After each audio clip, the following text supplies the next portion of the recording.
Are you an atheist? Yeah. I am an atheist, yeah. I am, yes. I am. So you're not an atheist? No. I'm not. So you're leaning that way because of evolution? Yeah. I don't believe in there's a guy in the sky that lives in the sky. You believe in evolution? Of course I do, yes.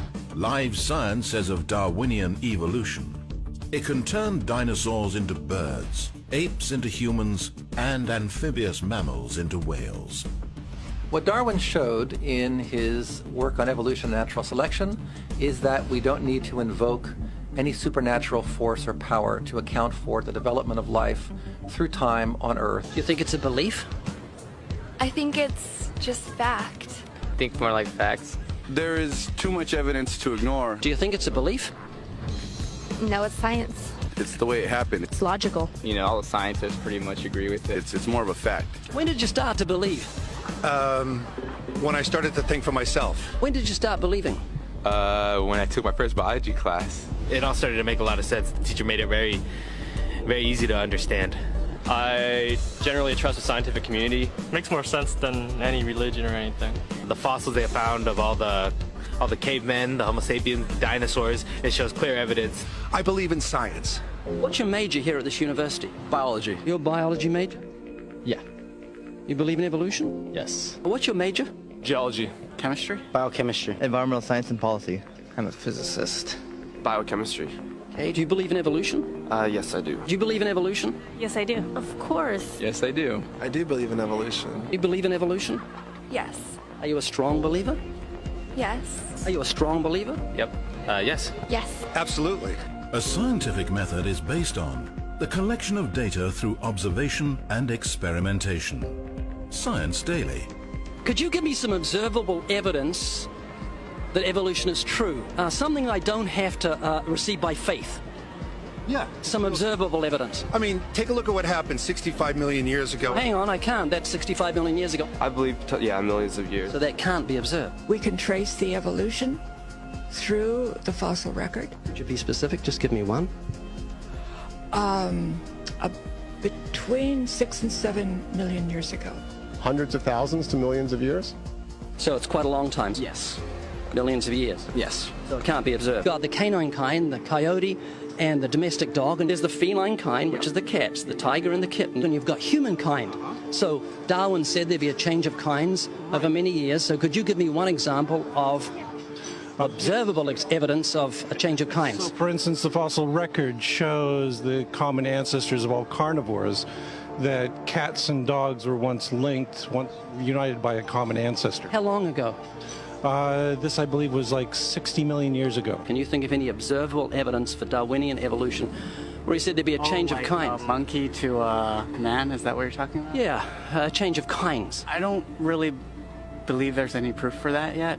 Well, monkeys are the only ones with the 5th digit, like we have. Well, koalas have a 5th digit. Did you know that? I didn't know that. Think we're evolved from koalas? No. I know that everyone talks about the missing link for humans and whatnot. I believe that there are connections that are out there that we haven't found yet.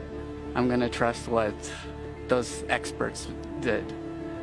Those experts came up with. I have a strong trust in evolutionary ideas based on the evidence presented. Can you think of any observable evidence for Darwinian evolution, a change of kinds? I haven't seen it myself, but I believe what the textbooks tell me about it, so... You've got faith in the experts? I have faith in the experts, yeah. I guess similar to how religious people have faith that God actually exists, I have faith in the experts knowing what they're talking about. The scientific method must be observable and repeatable. So could you give me one piece of observable evidence for Darwinian evolution? Okay, I would point to, as one great example is look at the genetics of the stickleback. What's that? So stickleback fish are a very interesting collection of species that were recently isolated after the end of the Ice Age. What did they become? They're various species of sticklebacks. They stayed as fish? Well, of course. Can you think of any observable evidence where there was a change of kinds? Fish. Human beings are still fish. Human beings are fish? Why, yes, of course they are. How long did that take? A couple billions of years, millions. A couple of millions? How is that observable? It's not. We came out of the ground as a mammal, and one mammal created... Come out of the ground? Didn't we come out of the sea? Huh? Well, initially in the beginning, we came out of the ground and the sea. After the great destruction of the... So do we have lungs or gills when we came out of the sea? You want to know something? Those that were in the sea, I guess, had gills, and those that were on land had lungs. But if we came out of the sea, we had gills in the sea. You want to know something? Who knows that we came out of the sea or we evolved from mammals? So you don't know? Huh? Of course I don't know. I'm accepting that they did their science correctly. Could you give me an example of Darwinian evolution, not adaptation or speciation, but a change of kinds? These are changes of kinds. They're still fish. They're distinctly different fish. We have thousands of examples. Can you give me one? I can give you thousands. Just one. For instance, I would say look at Lenski's experiments with bacteria then. So what do the bacteria become? The bacteria are still bacteria, of course. That's not Darwinian evolution. That's not a change of kinds, is it? It is a change. It is a change in the genetic makeup of the bacteria, which They're is still bacteria. So what do the bacteria become? A new kind of bacterium. So it's still bacteria. There's no change of kinds. To summarize, the observable evidence that you give me for Darwinian evolution is bacteria becoming bacteria. No, it is bacteria acquiring new metabolic capabilities. You said before that there is lots of evidence for evolution. I just want one observable evidence for Darwinian evolution. No, just one. But I gave you some. You don't want... Not some, I want one. Wait, you don't want that. I want one. Yes, I do. I'm pleading with people. You asked me to tell you when I've watched one species evolve into another. Isn't that right?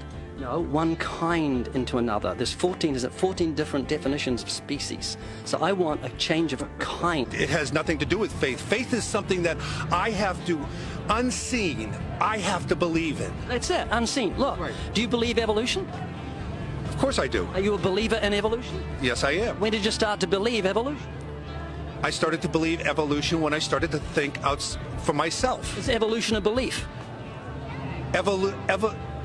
Well, you know something? Evolution is a thought process. Is coming to terms and checking out all the alternatives, like taking a look at the religion, man-made religions. Let me ask you again: is evolution a belief? No, evolution is, well, yeah. In a word, yeah, I could say it could be a belief. Give me one instance. Yes, we have an example from a group of birds called Darwin's finches. You take a look at the difference between the finches on the islands that all started out. I mean, that's very, very observable. But that's not Darwinian evolution. There's been no change of kinds. What did the finches become? They become genetically new and anatomically new, recognizably different species. So they're still finches? Well, of course, they're still finches. Yes. So they're not a change of, there's no change of kind. Little birds that he had observed. What did they become? Their beak shapes. They're still birds. Yes. 3 finches that turn into different types of birds. They're still finches. Well, for example, Darwin and his study on evolution of the birds on the island that he went on to there. Their beaks changed? Their beaks. They're still birds. There's no change of kinds. That's within the kind. It's evolution on the beaks. So that's called adaptation. It's not Darwinian evolution. There's no change of kinds.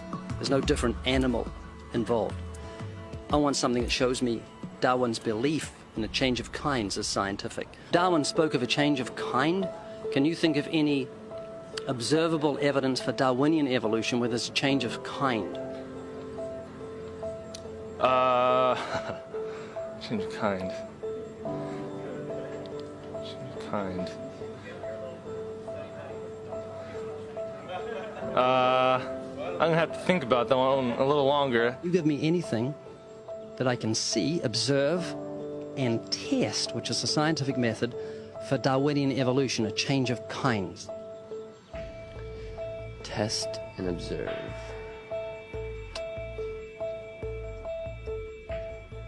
Could you give me observable evidence, which is a scientific method for Darwinian evolution, a change of kinds?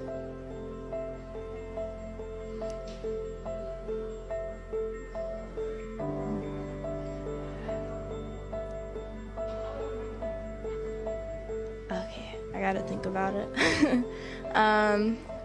So you want the evidence of it? I would say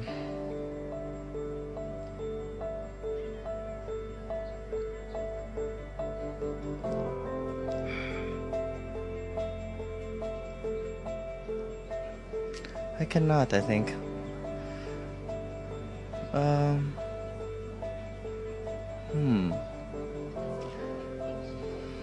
It's a hard question, actually.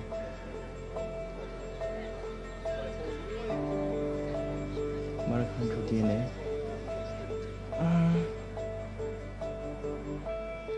So, can you repeat the question again? Could you give me any observable evidence, just one, for Darwinian evolution? Let me think about that for a sec.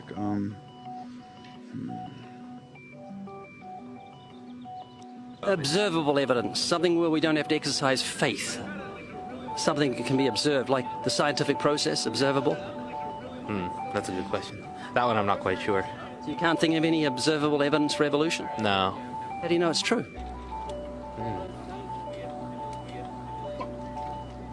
I'm not sure. So Darwinian evolution is not observable, it's not scientific. I guess so. So it's unscientific, you can't prove it. It's scientific, actually. You could prove it. It could be proven, just... Do it for me. That's hard. That's just too broad of a... It's unobservable, that's why you need millions of years. Yes, exactly. You're trusting the biology majors and the biology professors know what they're talking about, and they can't even give me evidence of a change of kinds. Well, then there isn't one. If they don't give it, then I wouldn't say there was. I just go on what I've seen and what I've learned from class. So you believe? Yeah. You know what that's called? What? Blind faith. Blind faith. Faith is the great cop-out, the great excuse to evade the need to think and evaluate evidence. Richard Dawkins.